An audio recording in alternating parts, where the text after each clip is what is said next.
All right, welcome back. Are you tired of drinking industrially made whiskey? If so, every Friday we're gonna do independent bottlers. Independent bottlers are a little bit different. They make low volume, they make small batches. They will make most always a cask strength, so it's not diluted, it's not been messed with. The biggest difference that you have is the independent bottlers will buy whiskey from Benrinnes or from many companies, Glenlivet, and then they will put them in casks by themselves. So basically, it's straight from the still into the cask of the independent bottlers. Another big difference here is that instead of having to buy like a 15,000, 50,000 cask every year, let's say like Macallan or a Balvenie, they will buy small amounts. So what they're doing, they're focusing more on quality. For example, Cadenhead maybe every year will buy 200 to 500 casks or barrels, and so they will go and pick up what they want. When you buy, let's say 10,000 casks, it's like buying a car basically. If you buy one Ferrari, you're going to be looking at it for a long time before you buy it. If you buy a Toyota, whatever. But if you're going to buy 10,000 Toyotas, then you check the first one and then you got the rest is going to be the same. So it's a little bit different. Another difference here with independent bottlers compared to maybe a cask finish. For example, Balvenie will have a rum cask finish. So instead of spending like 6 months at the end of the normal maturation, these whiskeys are planned from day one. So today we have a Cadenhead. It's a Benrinnes, 18 years. This is 57.5% alcohol content, which is quite high actually. This was distilled in 2000. Usually independent bottlers, you will see the year of distillation and the year made into a bottle. So this one is 2000, bottled in 2018, so it's an 18 years. This is a small batch. There's only 546 bottles of this. Mostly when you're gonna go to independent bottlers, you're gonna see it's always, well, not always, but mostly like a small batch. So don't worry if you don't find this bottle exactly. They have other casks, right? Because this is 546 bottles from one barrel only. So they will have other kind of similar ones, but they will all taste a little bit different. So basically what we're doing today is to give you like an overview of what's the difference here. This one here has been put into 4 bourbon barrels. So there's no sherry in this, it's not being mixed around. And also, unlike the, like I said before, the a finish is very different, right? So they're probably gonna go through like 3, 4, 5, 6 barrels. And then at the end, they want to have a specific taste, so they're gonna do like a rum cask finish, which is gonna be like heavy on the rum, or maybe a sherry finish, or maybe a marsala, a wine finish. This is completely different. It's not a finish. It's been planned and mature as is. Also, one more thing you need to know about these companies is that, for example, these Cadenheads, right? They don't have quotas. They're owned by a big company. They're owned by J&A Mitchell. They're also the owner of Springbank. They pull this when it's ready. All these whiskeys are all cask strength, so they're not chilled filtered, so it's the original color as well. Sometimes you're gonna see a color that is light. Well, that's actually the original color of the whiskey because it's not been tampered with. They didn't add any colorant, food additive in it.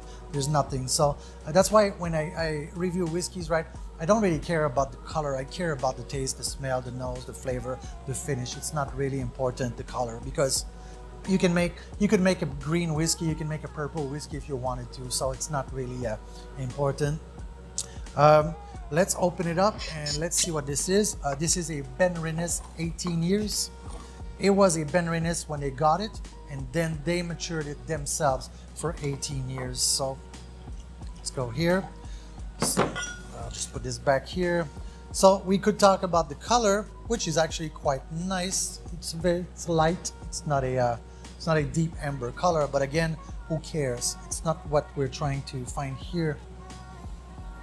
The nose is floral. You can feel the cleanness of the whiskey. You get a little whiff of the bourbon casks.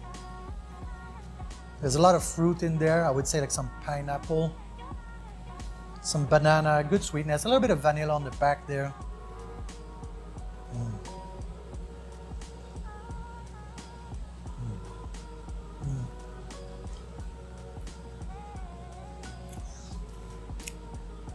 Very bright, very, very bright. The alcohol is hitting just perfectly. It's, you know, when you get a bottle of 40%, right, and you wish there was more alcohol in it, you don't have this problem here. Yeah, it's super bright. There's some lychee in there. It's fresh as well. A little bit of a greasy butter, like oily, but it's not super oily. It's pretty decent legs. I wouldn't say it's like a super full body. It's still sticking. I can see the lines in there. It's really, really good. You see, here's the difference, right? When you mass produce, let's say 25,000 bottles of Macallan 12, well, they want uniformity, right? So you don't get to really discover what's in the cask. There's no adventure. It's, you know what you're gonna get. It's not bad, but at one point, if you're like me and you drank like 500 bottles of whiskey of industrially made or packaged, then you go like, I'm looking for something different now. We're going to something completely different.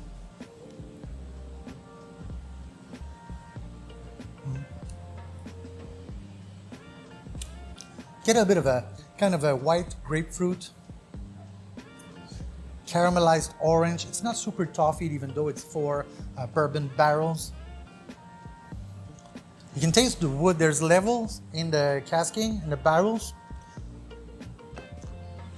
You can feel the age of different barrels, like not the age of the liquid, right? But some barrels are first filled. This is not the case here.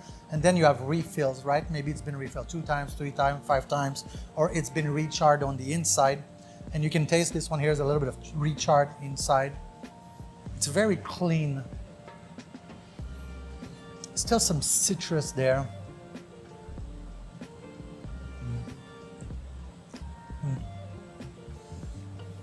Yeah, grapefruit. Because it's heavy on liquor, right, on alcohol, you can drop a little bit of water in there if you want. It's not really what I do, but some people enjoy doing that because they think it will open the whiskey a little bit and you're gonna get more flavor out of it, which is true.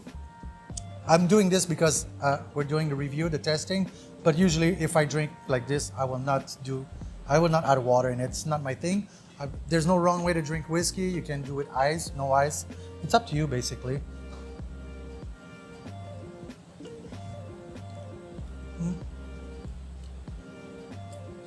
With water in it, it's a little bit more oily. See, this thing is sticking to the glass, actually. It's quite nice.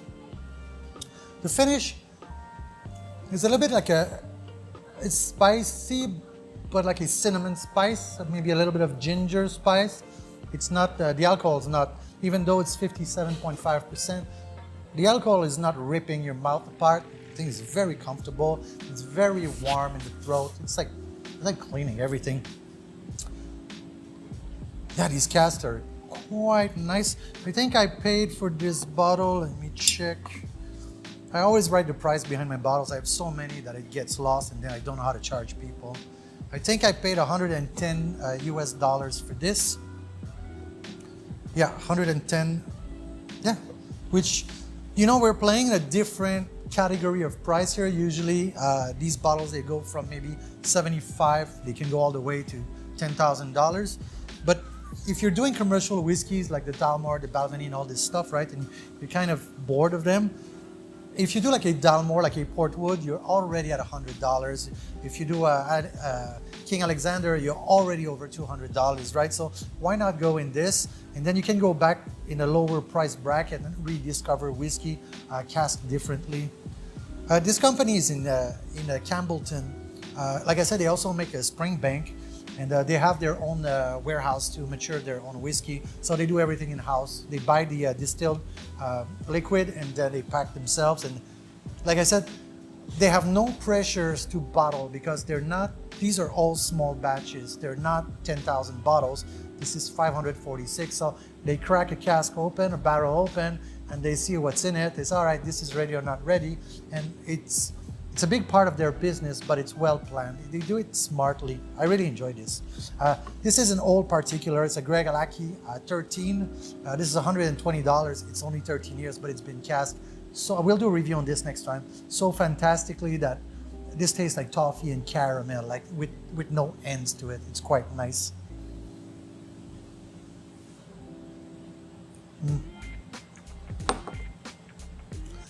I like the fact that there is no confusion in this because it's not been diluted. It's the big advantage of cask strength. When you get a Lager 16, right? It's been diluted, so you're kind of missing, it's great whiskey, don't get me wrong, but for me, I'm kind of missing the story behind the whiskey. At this point in my life and with how I sell and how I review, it's the story of the casking that is everything. People will say, oh, the regions, Speyside, Highland, whatever, and for me, the region is not even important anymore for me. It's all about casking. How is it casked? How long has it been casked? What kind of cask? Is there a finish or not a finish? I have absolutely no interest in the regions. Islay generally will be more smoky, Orkney Island a little bit more salty, and Highlands a little bit more robust. But then again, all of this is done mostly because of casking. So I don't think it's so important anymore. Also, I don't really care about the amount of years of the liquid in a bottle. If the liquid is good, it's not important to me anymore. I like the Benrinnes, the 12-year single barrel. I like this bottle. It's an expensive one, like $100, but I like the story of the cask behind. This is what makes me happy. Like these casks here, it's not like, the thing with this company, you will never get a bad small batch bottle because they handpick their cask. It's not like, send me a lot of 50,000 and we'll deal with it, right? And then they pick when it's there, and some casks, it's fair enough, it's fair enough. It's not the best, but it'll work in something else.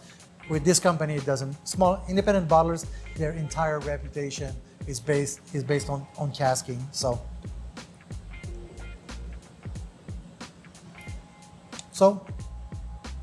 like I said before, every Friday I'll do independent bottlers, and then Monday and Wednesday I'll just do regular whiskeys. Regular, delicious whiskeys, but like regular whiskeys. So anyway, that's that for that. If you have any questions, let me know, and I'll call you back. Sorry. Put in the comment section and I'll answer your comments. See you later.